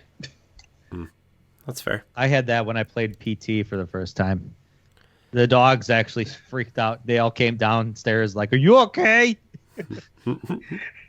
PT didn't so much scare me as it just creeped me the fuck out, because I'm never going to shut up talking about the crying fetus in the bathroom sink. I'm never going to stop talking about that. Oh god. Yeah, I wish you would. I obviously freaked out about the the woman basically turning you from behind and starting to choke you. That part made me jump. Oh yeah. That was a good one. Yeah. Yeah. Well, I guess it's my turn, which I actually remembered what I watched this weekend, because it ties into the game I'm about to say. So I'm actually excited for Hogwarts Legacy. The Harry Potter game is coming out. I'm very, very, very excited for that. And we watched the reunion special on HBO Max this weekend. It was like the one thing I did with my wife this weekend with no kids. It was awesome. And like it really made me, I don't know, it hit a lot of weird nostalgia points that I didn't really know I had for Harry Potter.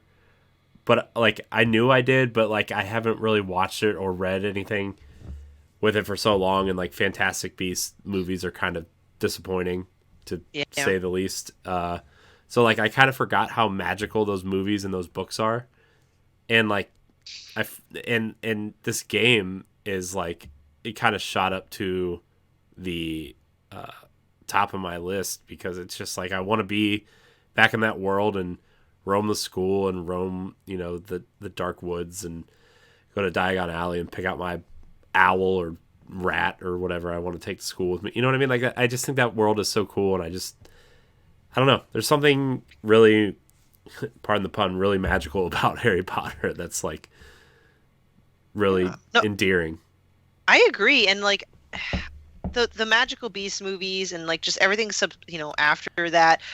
I mean, it's okay, but nothing really hits harder than the original 7 like book series and movies, and that's how I feel like the video game is going to be based around, and that's going to pull me in. So, and it's been quite some time.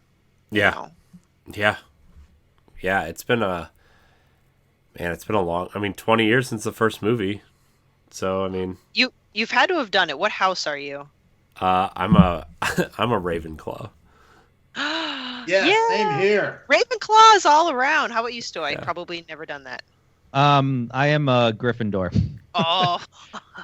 Yeah. No, there was I think actually it's a Patreon episode that I actually recorded myself taking the test. Oh, we should do that. We should do that. So I mean, like, I know we all kind of took the... Sorry, I didn't mean to cut you off. I'm sorry. No, that's fine. It all kind of ties in. Yeah, I was just saying, like, before we do that for those movies for standard def, we should take the house tests again and see if, like, we're still in the same house that we were when we took it.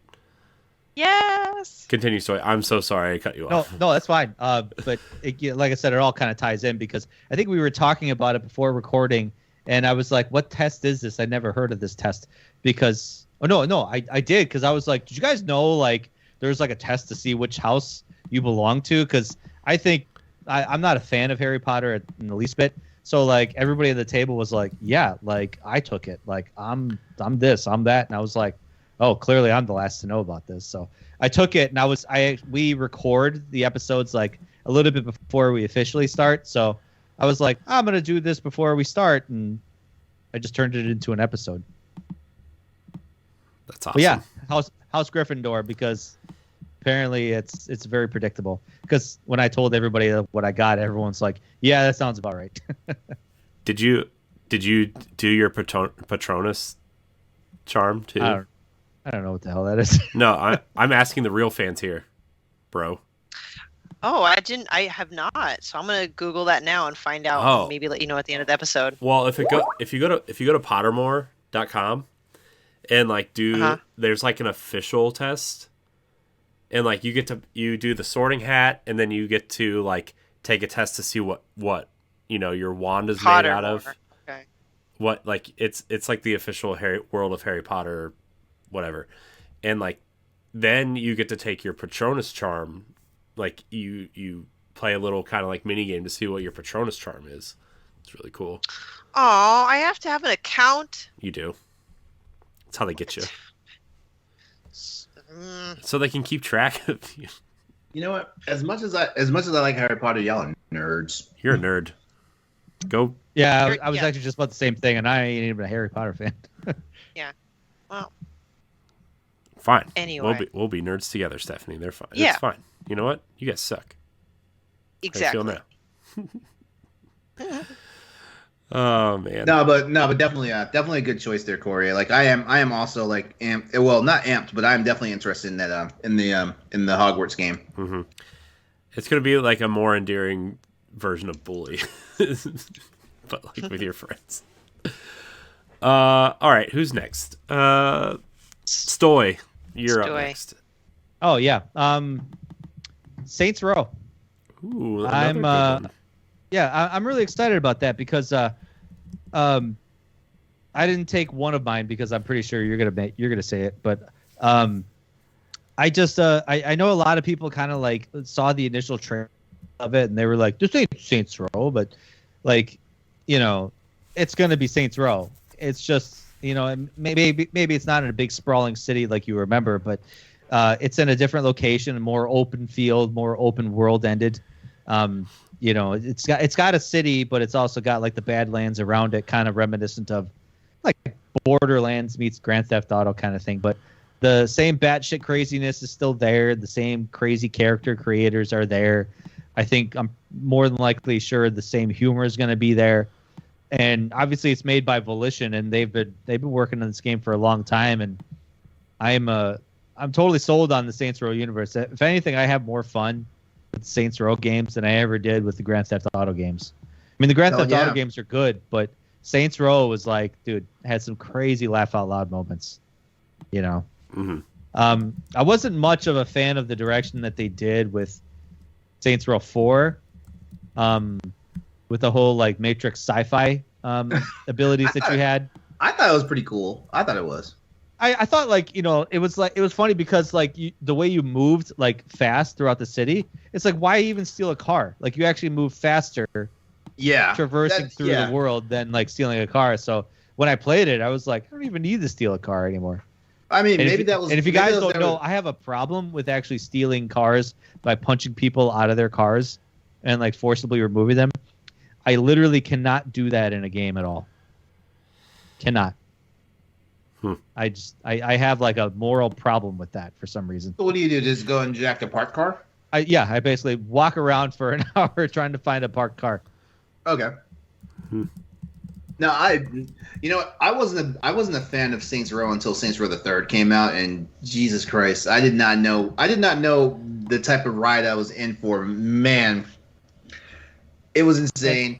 I enjoyed it, and that's the best one. That was the one where they took it to 11. Like they took, like for the simple fact that like remember the part where you had to get what's the guy's name? I think it was Zemo or something like that.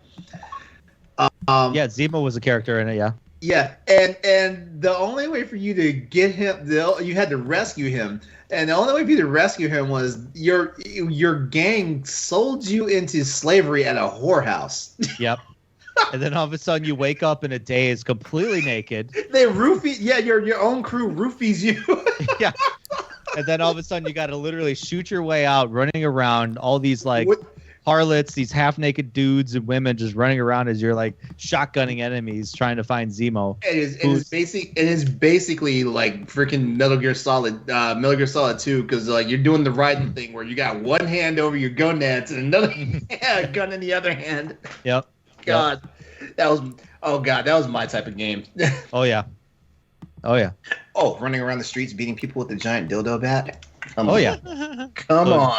Wacky waving inflatable dildo bat. Wow. All right. Well, Stephanie, you're next. So yeah, next up, another indie game by Night School. I'm looking forward to Oxenfree 2.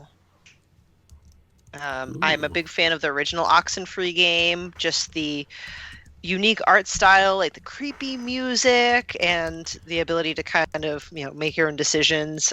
That's the kind of creepy well, not really so much spooky, more so creepy that I really like. So I'm looking forward to the sequel. I think it was the last trailer shown at the April Indie World Showcase in 2021. So it got me really hyped for that. Man, that's a long time. We've been waiting a while for that. Oh, yeah. So I hope they don't delay it. Because not that this is a timing issue, but didn't Netflix purchase Night School Studio? Mm-hmm. Yeah. So I think once Oxenfree 2 Lost Signal comes out, I think that's their last game, so to speak, independently. Yeah. Cool. LeRon, what's your next game? All right, so this game was actually supposed to have been out last year, but you know, I'm patiently waiting for it, and that is Advance Wars 1 and 2 Reboot Camp. Nerd. Yeah, hey, say what you will, but I love these freaking tactical strategy games. I love them. And honorable mention also goes to Metal Slug Tactics, because even though Metal Slug Tactics won't really play like Advanced Wars 1 and 2 will, I can't wait for that one too. But man, it won't even play like a Metal Slug game. Exactly. So mad and that's why I'm hyped. But even though, you know, come on. How many Metal Slug games are there now? Is it like 9, 10 now? How many? Yeah, they all play exactly the same. Exactly the same. Yeah. Yeah. I get it. They got to change up the formula. Yeah, I mean, you know, and it's nice. Come on, just think. Just look at what Final Fantasy Tactics did for Final Fantasy. Yeah. Yeah, but anyway, back to Advance Wars 1 and 2. The fact that we're getting 2 games remade in one package, you know. And yeah, I mean, like I think it's worth the $60 price tag. Like I'm not gonna complain about that at all. But this game has so many memories because, like, man, I used to be that guy. I had my Game Boy Advance everywhere playing these fucking games. And as soon as Advance Wars, when Advance Wars Dual Strike was announced for the 3DS, from Nintendo DS, I had to buy a DS. It's fair. You had to. Wow. Yeah, I had to. I feel you. Yeah. That was the only reason why I bought a GameCube was for the Resident Evil remake. Yeah, that was Resident Evil 4. You know what? That was a poorly kept secret too. Yeah. like Resident Evil remake was such a poorly kept secret. It was almost like someone just like in Mean Girls when she just took pieces of paper and just threw them all over the hallway and stuff like that. That's that's what it reminds me of, because they did not keep that under wraps at all. Well, I guess it's my turn. Keeping with the tactical theme, Mario plus Rabbids Sparks of Hope is going to be awesome. I don't really know if I need to say a lot more about that game, but that first one was awesome, and I can't wait for more. So nice. I keep forgetting about it, like not intentionally. I think it's just because it got introduced early in the year as well. Maybe it was April last year. Yeah. So. Well, I thought that was an E3 announcement. I think it was, maybe. But it's still June. Right. I mean, it's still early. Yeah.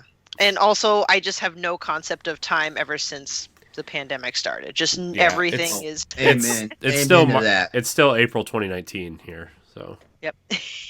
All right, nice. Stoy.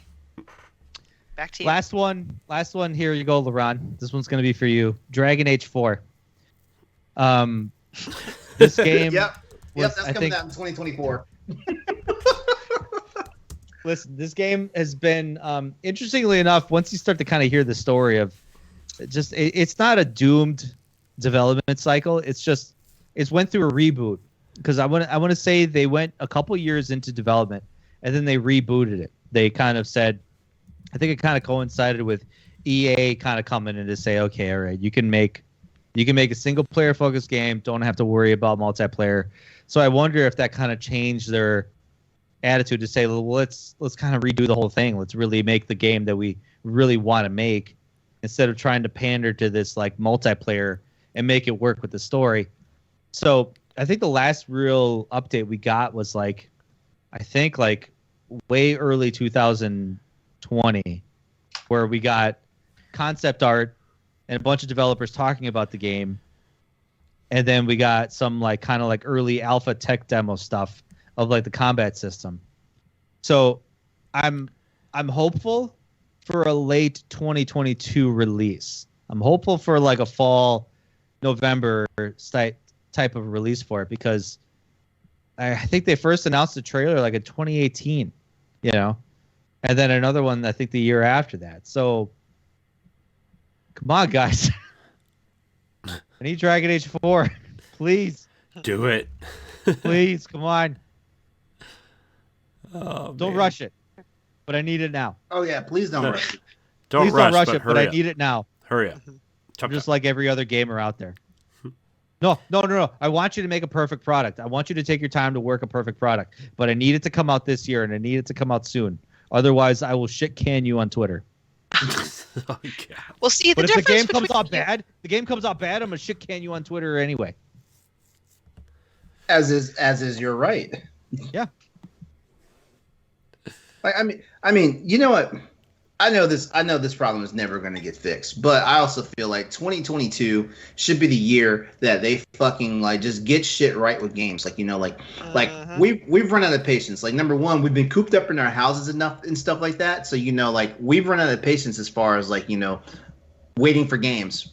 But at the same time, we would desire for our games to come out as playable as possible than a freaking you know, like dumpster fire. Yeah, because, I mean, 2021 had a lot of shitty games. Yeah, I mean, like the stuff I hear about what was it? Call of Duty Vanguard, and what were some other games? What were some other games that came out besides that? Well, Cyberpunk was 2020. See, that's the funny thing. Vanguard's campaign was good. The multiplayer is what's broken. Yeah, that's the problem because no one plays the campaign. The campaign was great. The campaign was good, solid, no issues when I played it. But I don't play multiplayer, but I've heard like so many broken things about it. And just like Battlefield 2042, same thing. It's just a whole bag of mess.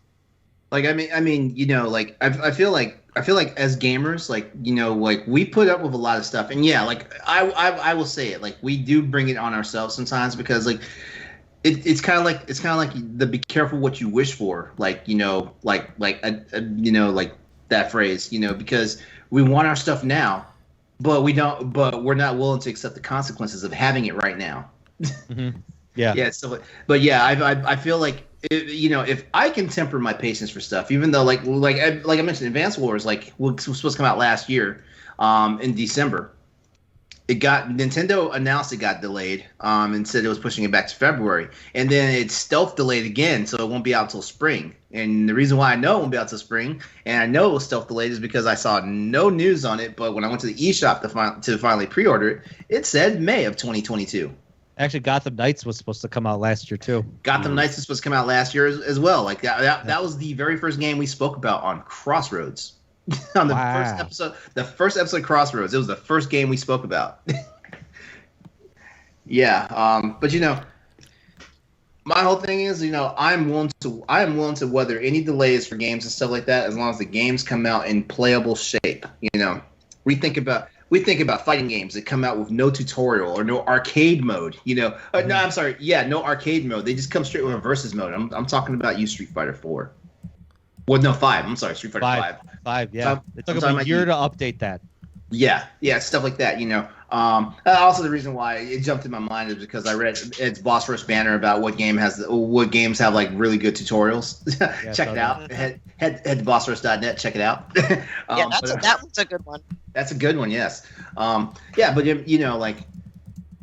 We understand, and yeah, the pandemic has been hard on everybody, you know, especially like our, you know, video games being developed and stuff like that. We just spoke about on Crossroads last night about Final Fantasy 16's inevitable delays because of COVID and stuff like that. Like and the director for the game was very transparent about it. He was like, yeah, like the reason why you haven't heard a lot of news about it is because we've been dealing with setbacks from the pandemic and stuff, and you're gonna have news for it coming this spring and stuff like that, you know. But you know, more transparency.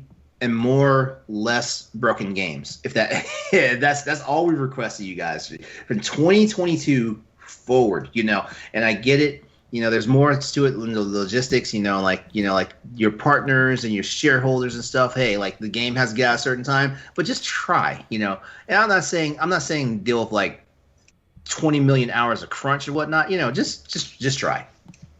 Well, see, and it's interesting because I thought about this earlier because. Crunch is inevitable, and for developers they can try as all they want to avoid it, but ultimately I think it's the nature of the beast. I mean, there's crunch in almost every line of work out there. I mean, you know, there's crunch in every aspect of our work lives. So it's at Boss Rush, we deal with crunch, especially if we're on the writing team.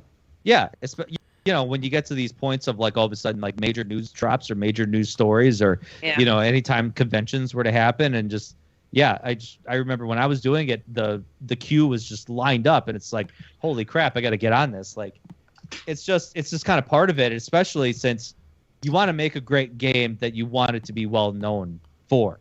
And these artists, live and breathe and die for making these games as good as they want. So I don't know. That's a whole nother topic. Maybe we'll talk about that next week. Maybe. Who's next? Stephanie? Is it you? That's me. Yeah. I'm going to cheat and just do a quick my honorable mentions. And my honorable mentions, I chose them for that because I feel like they'd be obvious answers. I think it's going to be a big year for Nintendo for me. I mean, it's a big year for all three, honestly. I think 2022 is just going to be heavy for just everyone. But with Nintendo, it's, Pokemon Arceus, because I haven't been into Pokemon since Pokemon Gold and Silver. Like, I'm an old school Pokemon fan, and I want to see what this does for me, so I'm willing to give it a shot.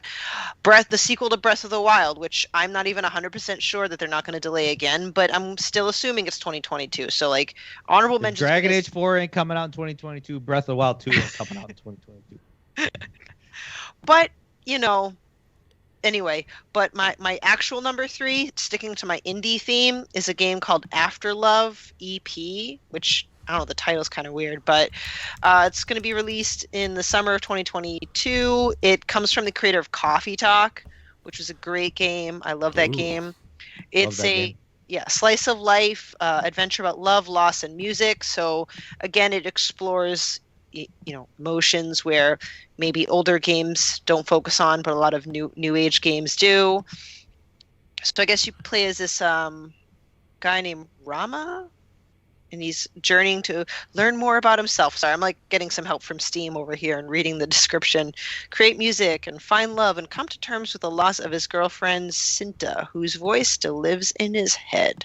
I don't know, the animation style is adorable, and I don't know. And if this is made from the makers of Coffee Talk, I'm definitely going to be playing it. Yeah.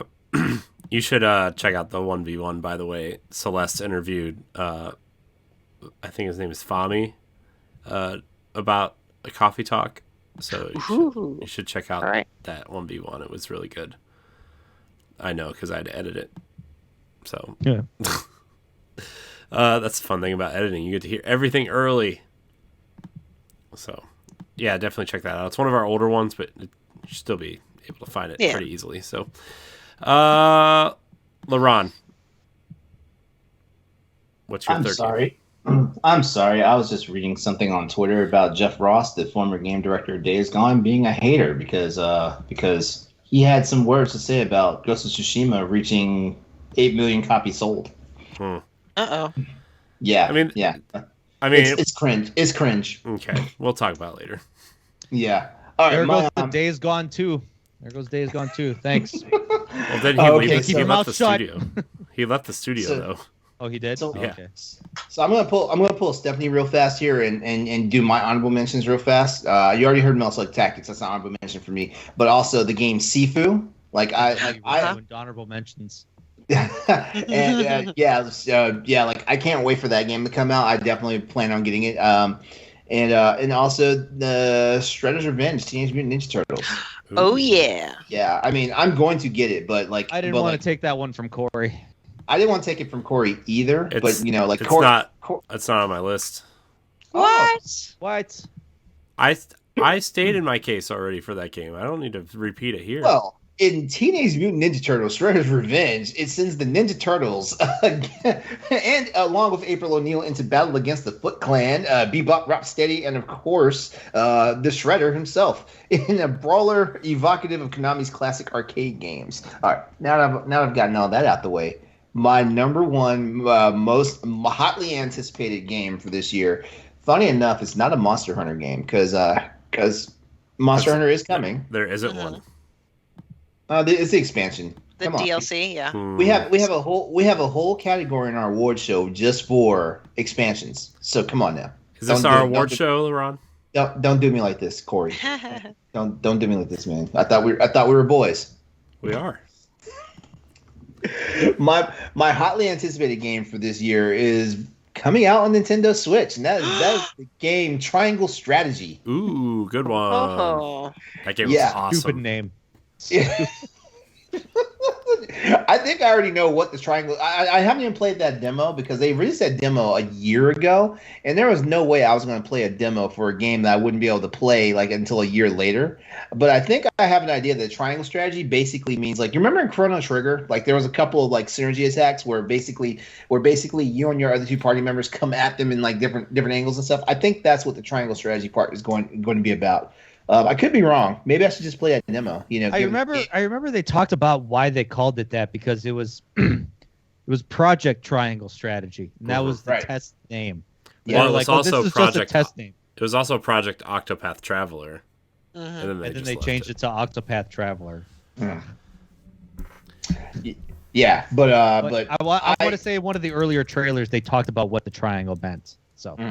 I'll have to look it up and find out because I would like to know. But the game is coming out March 4th for this year. Well, as long as things stay on track, it should be out on March 4th. You know, like everything is like a hope and a prayer. You know, right now as we're in the age of COVID. Which, by the way, get your damn shot, get boosted, wear your damn mask, and wash your fucking hands. I'm getting sick of this shit. We should not be into a third year of COVID. We should not.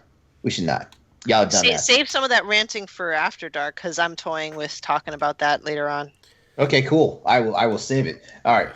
But anyway, project Triangle Strategy. I can't wait for it. I always look for games that are like Final Fantasy Tactics, especially if they play very traditionally like Final Fantasy Tactics did, because I didn't like all those spin-offs. Like when they brought the judges into Final Fantasy Tactics for the Game Boy Advance games, I was like, what is this shit? Like the judges from 12? Well, okay. So the judges first appeared in Final Fantasy Tactics Advance on the Game Boy Advance, and then Final Fantasy 12 came out, and they were like, "Oh, we're gonna put the judges in there," but the judges had a very different role in 12. Right. Which, by the way, Final Fantasy 12 is also available for anyone that has PlayStation Now. Yes. It's also on Game Pass. Yeah. Or you can also buy it on Nintendo Switch, where I have it right now. Mm-hmm. So Nintendo, the inferior system here.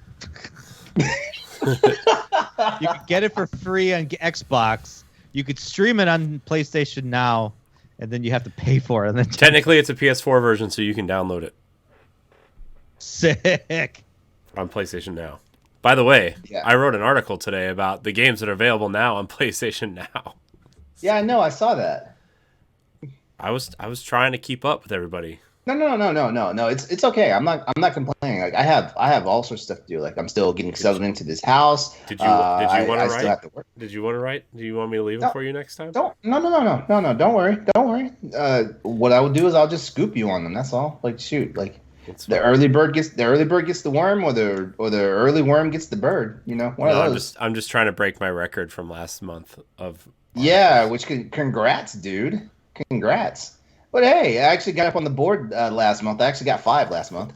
I didn't write anything meaningful. It was just news. I didn't do any banters or anything. So yeah, like that's the other thing too. Like folks are leaning on me to do banters now. So I guess it's finally like put up or shut up time for me now. Yeah. Yeah, Triangle Strategy though. That's the game. March 3rd. This year is just. I'm just fucked this year when it comes to games. Like yeah. There's at least one, maybe 2 games every freaking month this year. Oh yeah. Comes out. I think the only month that there's always one dead month in the year where like nothing that nobody wants comes out. and I need to look at the calendar to see what that month will be for me because like I mean shit. We got Advance Wars, we got Triangle Strategy, we got Ninja Turtles, we got Sifu, we got the Monster Hunter expansion. We got Horizon Forbidden West. What else am I missing here? Dying Light 2. Yeah, Final Fantasy 16. Yep. Crossfire X. If anyone's interested in that, I don't know. I'm not kind of. And for some, not all, there's the new Kirby game. You know. Yeah. What is it? Bayonetta 3. Bayonetta 3. Bayonetta 3 ain't coming out. If Dragon Age 4 ain't coming out in 2022, Bayonetta 3 ain't coming out. Splatoon. Mm-hmm. Platoon, yep. Lord of the Rings, Gollum. What else we got? Gran Turismo I still have 7. my last game I would like to talk about, LeRon, before you keep going down your giant list. My bad. Do you no, think? It's fine. God of War Ragnarok. There we go. I'm done. That game looks good too. I'm done for now. Sorry, I'm just like trying to like wrap the show because we have another show to record. So I'm sorry. Hey, you wanted me to get energetic. You know, you wanted me to. I do. You had your that. pho, and now you got all this energy. You got your warm and fuzzies inside, and I'm sitting here eating, salad and chicken for dinner, and I'm just like, I just want a hamburger. What's the game, Corey? Corey, what's the game? What's the game? I bet I know what it is. Legend of Zelda: Breath of the Wild 2. Oh yeah. I can't wait for that game. You know, I was about to boo that, but yeah, it's fine. I'll boo it. No, don't you dare! I will reach through that screen. So there was. I have legitimate reason for the boo though, because I wonder if it's the same as my legitimate reason. It's because everybody and their mom just swore up and down like it was going to win awards for like the most anticipated game and all that stuff, and it's like that might be true, but like let other games have something, It also might be true if they showed more than 10 seconds of gameplay. Well, that's what we're waiting for. I just really like the first game, so I'm excited for a sequel. Yeah. I need to play this first game. I own the first game. I really wanted to like pick Horizon, but I don't have a PlayStation, so I'm not gonna be able to play it. So I'm not gonna be excited. You have a PS4 though, right? No, I sold it. Oh. I sold it because I figure if I got a PS5 someday, I don't need it. Could have had one. I know. I could have had one today. Instead, you chose your marriage. I did. Probably. I don't know. Get him, Stoy. Get him. Get him. Do you understand how much him and Stephanie to a degree made me feel like shit for not jumping on one of those 11 white OLED switches? You should have got one. Look at it. Look how pretty it is, LeRon. Look at it. Look at it. Look at it. Look at it. Look at it. If I didn't love my monitor so much, my fist would already be through it. Should have got it. They were available today too, by the way, at Best Buy and Walmart. Well, I definitely don't have them. I definitely don't have the money to spend right now. Should have spent it when you had it. Anywho. Anyways, we're going to wrap the show. I want to thank everybody for watching and or listening to the Boss Rush podcast. Leave us a 5-star review on iTunes or Spotify. You can catch all of our content on bossrush.net. Subscribe to our other shows, which you can also find on bossrush.net. We're on Patreon, by the way. You can get this show 3 days early on Patreon, patreon.com/bossrushnetwork, along with 3 other shows early for your listening pleasure. Stoy, appreciate your time tonight. Where can we find you? Thank you for the invite. You can find me not only on Arsenal X, the Xbox podcast. You can find me on EXP Cast, the video game podcast. We're also in the Boss Rush Network as well. Facebook, Twitter, and Instagram at EXP Cast. And my personal Twitter is StoyMKE8. I'm also on Instagram at StoyMKE8. It's just a bunch of pictures of my motorcycles. Ooh. Ooh, motorcycle. You guys want to see my motorcycles? LeRon, you want to see my motorcycles? As a matter of fact, you might have just got a new follow. That's all I'm saying. I followed you. Look, LeRon, it's a motorcycle. Ooh, I don't understand. There's another motorcycle. Yep, and followed. Stephanie, where can we find you? You can find me on Twitter and I guess Instagram, since Stoy had to bring that up, at Klimov, Klimov as in Victor _author. I don't have any pictures of motorcycles. Usually it's pictures of food on mine because that's all I think about. Either I'm eating food or I'm thinking about food. LeRon and the pho, who's always eating something at every podcast that we do. Always munching on something. I know. He's got bags of just munchies underneath his desk. I'm telling you, every time he's always eating something. I don't know. Oh, anyway, so yeah, you can follow me there, and I write articles for Boss Rush. Bossrush.net. Thank you. LeRon, where can we find you? You can find me everywhere. Exodus803, social media, Twitch, YouTube, gamertag. Yeah, EXODUS803. I don't know why I got so flustered and tongue-tied. Saying something I say practically 4 times a week. I don't know why. It's probably on my Instagram page looking at my motorcycles like, wow, that's a nice motorcycle. Like that's some hardcore machinery right there. That's another nice motorcycle. Look at the chrome on that baby. Actually, I hate chrome. I don't like chrome on motorcycles. Doesn't belong on a motorcycle. I just said it. Yeah, okay. like. No, that's the first instinct people get. Whatever. Wow. You can find me at I am Corey HC on Twitter and Instagram. You can find me hosting Arsenal X, the Xbox podcast. You can also find me on Standard Definition and After Dark, and a plethora of other content here on the Boss Rush Network. I want to thank everybody so much for watching and or listening. Remember to like, subscribe, share, rate, and review wherever you listen. And until next time, we love you. Goodbye. Bye. Goodbye.